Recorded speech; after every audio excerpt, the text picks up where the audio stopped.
இன்றைக்கி நம்ம வீடியோவில் டல்ஹௌசி பிரபுவை பற்றி தான் பார்க்க போகிறோம். இவர் கிழக்கிந்திய கம்பெனியோட கவர்னர் ஜெனரலாக 1848 பதவியேற்கிறாரு. இவரோட கொள்கை நாடு இணைப்பு கொள்கை. அது என்ன நாடு இணைப்பு கொள்கை? இப்போ இருக்கிற மாதிரி இந்தியா பாகிஸ்தானுலாம் அப்போ இல்லை. அப்போது நாடுனா ஒரு குறிப்பிட்ட மன்னர் ஆட்சி செய்த பகுதியை தான் நாடுன்னு கன்சிடர் பண்ணுறாங்க. அவங்க இறந்த அப்புறம் இந்த மன்னருக்கு ஆண் வாரிசு இல்லை அப்படிங்கிறப்போ அந்த நாடு வாரிசு இழப்பு கொள்கை மூலயமா கிழக்கிந்திய கம்பெனி குடியிருப்புகளோட ஒரு பகுதியாக சேர்ந்துடும். இந்த கொள்கையோட அடிப்படையில் முதல்ல கிழக்கிந்திய கம்பெனியோட ஒரு பகுதியாக சேர்ந்த பகுதி சதாரா. இயர் 1848.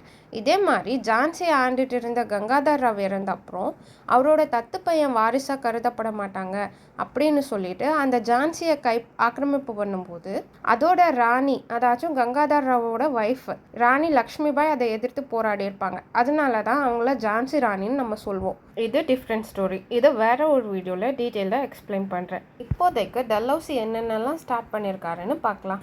ரயில் சேவையை தொடங்குறாரு.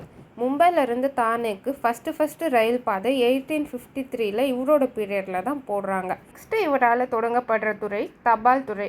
இந்த தபால் சேவை நாட்டோட முக்கியமான பகுதிகளான சென்னை, மும்பை, கொல்கத்தா போன்ற இடங்களை இணைக்கிறதுக்கு யூஸ் ஆகுது. இந்தியாவோட அறிவு பட்டயம்னு சொல்லப்படுற சார்லஸ் வுட்ஸ் கல்வி அறிக்கை 1854 இவரோட பீரியடில் தான் தயாரிக்கிறாங்க.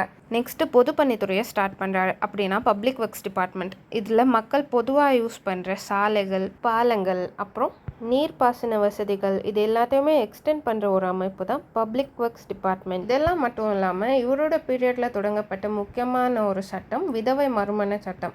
அதாச்சும் 1856 விடோ ரீமேரேஜ் ஆக்ட் டல்ஹௌசி பிரபு பீரியடில் டிராஃப்ட் ரெடி பண்ணப்பட்டு கானிங் பிரபுவோட பீரியடில் ஆக்டாக மாறும்.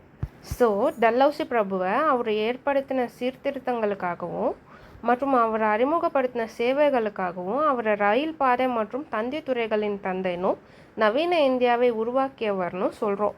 டல்ஹௌசியோட பீரியடுக்கு அப்புறம் 1857 பெரும் புரட்சி நடக்கும். அதோட விளைவாக இந்தியா கிழக்கிந்திய கம்பெனியோட கட்டுப்பாடில் இருந்து மகாராணி விக்டோரியாவோட நேரடி கட்டுப்பாட்டுக்கு கீழே போயிடும்.